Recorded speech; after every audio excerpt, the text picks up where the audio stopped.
to discuss this evening. Beginning with temporary ordinance A73. A73, a resolution authorizing the mayor to apply for and accept financial assistance in the form of a grant or loan from the Ohio Public Works Commission for replacement of 6-inch and 10-inch water mains in Loomis Avenue, Magnolia Avenue, Murray Street, and Ritchie Street, and declaring an emergency. And tonight we have Craig Marco from engineering. So Craig, if you don't mind, you could talk about this piece of legislation. Okay. Yeah, they're existing cast iron pipes, and on Loomis and Murray, they're 10-inch pipes, and they were built 1961. And then Ritchie and Magnolia, they're 6-inch pipes. They were built in 1929. And we replaced them because we have numerous breaks over there and over the last several years. So we're going to get them replaced. The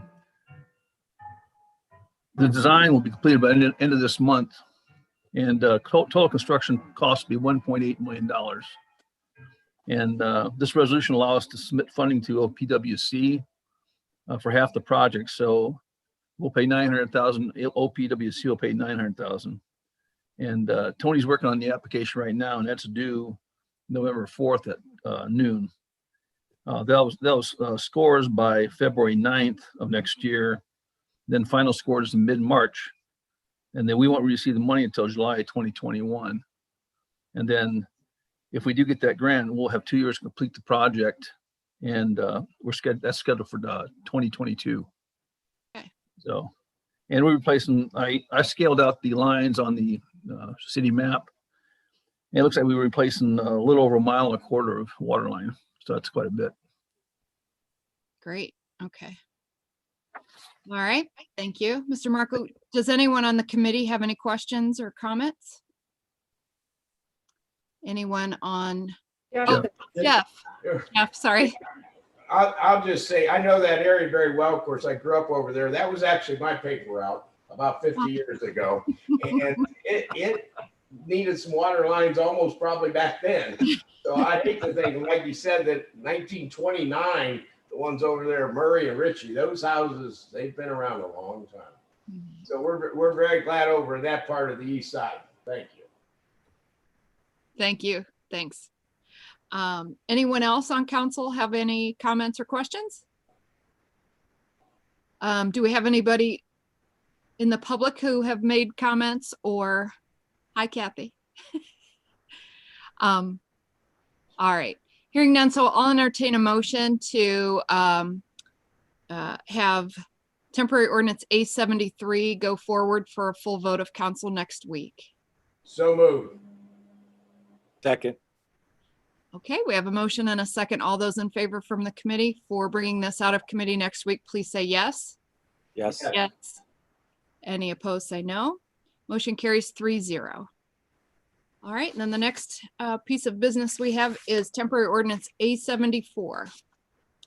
An ordinance authorizing the Director of Public Service to enter into a contract or contracts according to law for the construction of overhead and underground power lines on feeder 503, feeder 504, and feeder 702 to prepare for 12.5 kV conversion and declaring an emergency. And tonight we have Mike Doherty on our Zoom call. Mike, would you mind giving us a little summary of this, please? Yes, thank you. These 3 feeders are located on our east side of town. Includes River Estates in the area around Monroe Falls Avenue. And these are 4160 volt feeders. And the plan has been to get these converted over to 12.5 kV. That's what our new substation at sub 5 is 12.5 kV. And we really need to get rid of the old substation, which is 4160 volts.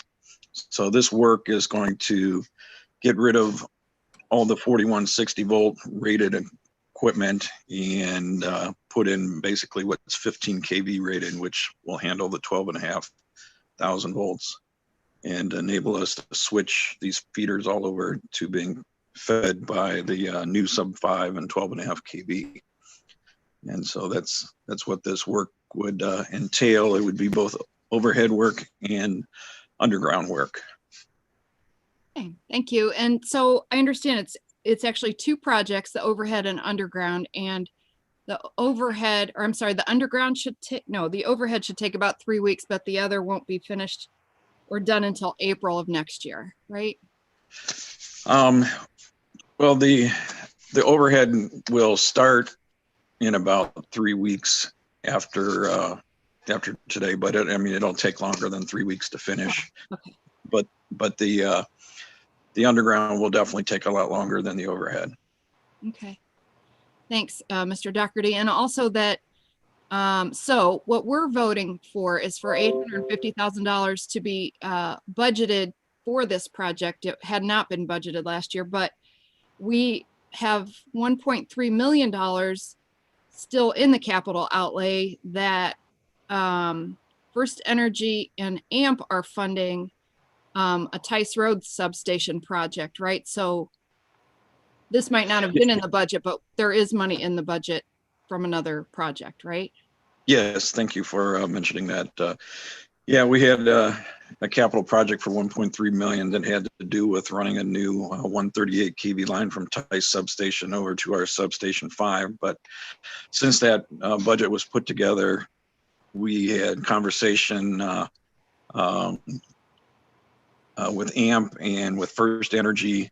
AMP is who we buy our power from. We're members of AMP, but anyways, in First Energy, to get a new 138 kV substation placed close to our sub 5 at the expense of First Energy, except for what taps off of the 138 kV sub to feed our system. That would be at our expense.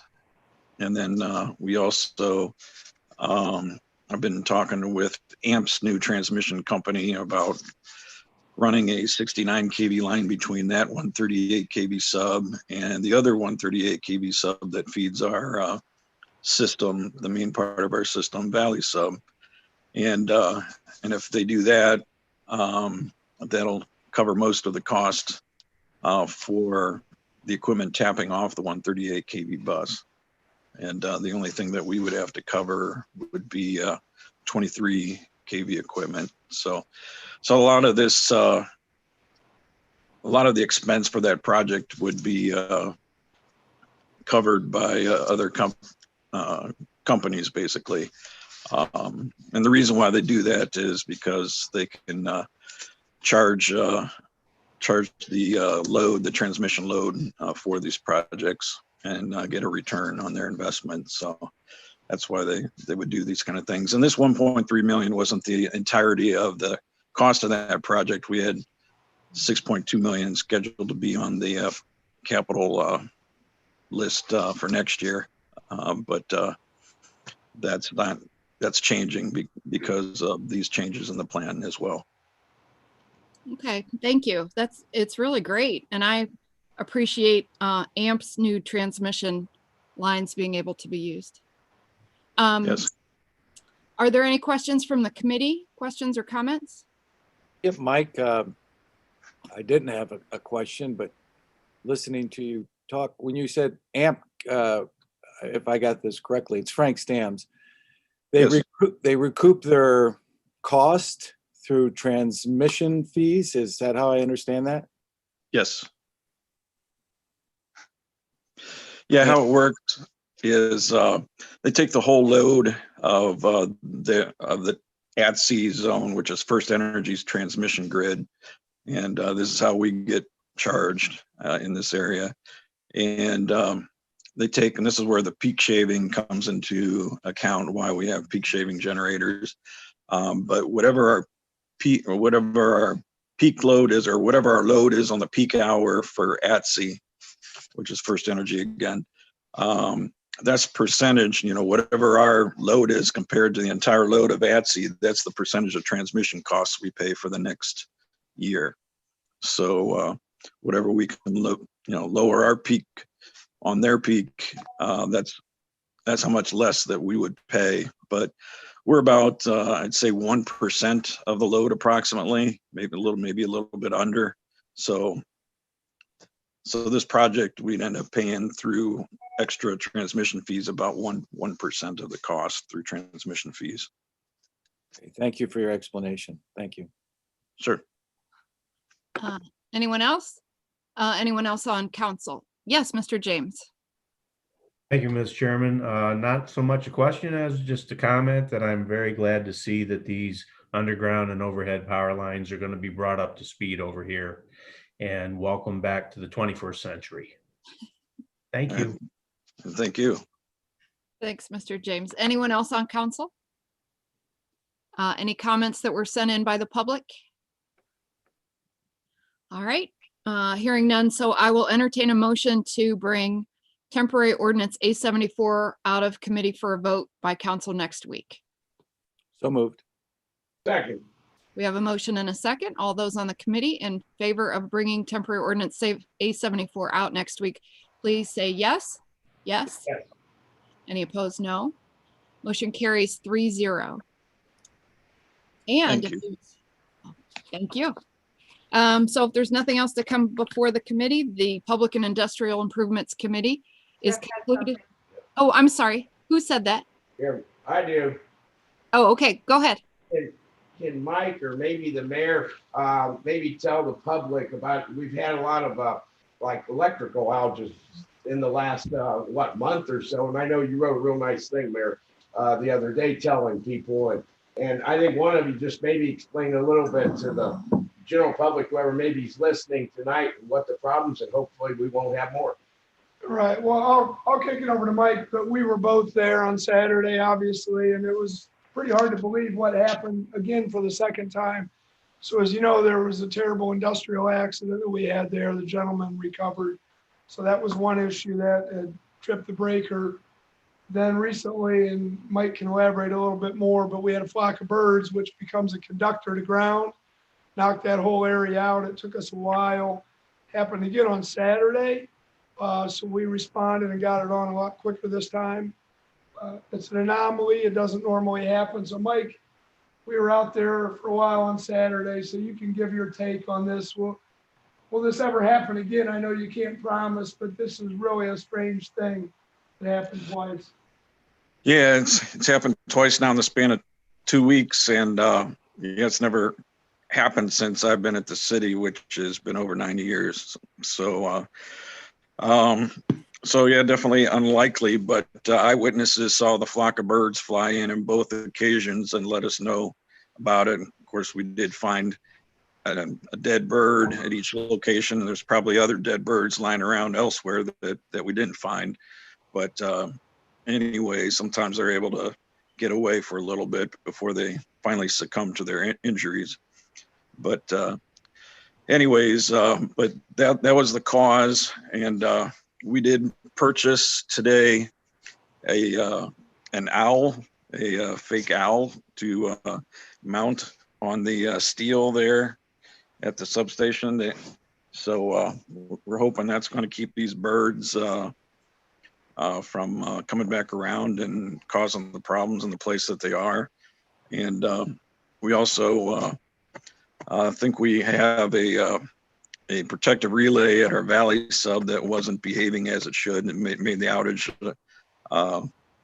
bigger than we would have expected. So if we're not done with replacing that relay already, we should be tonight. So hopefully that's gonna keep the power outage from being as extensive as it was. Thank you. Thank you, Mayor. Thank you, Mr. Doherty. Anybody else have any business for this committee tonight? Okay. Public and Industrial Improvements Committee is complete for the evening, and I think that's all we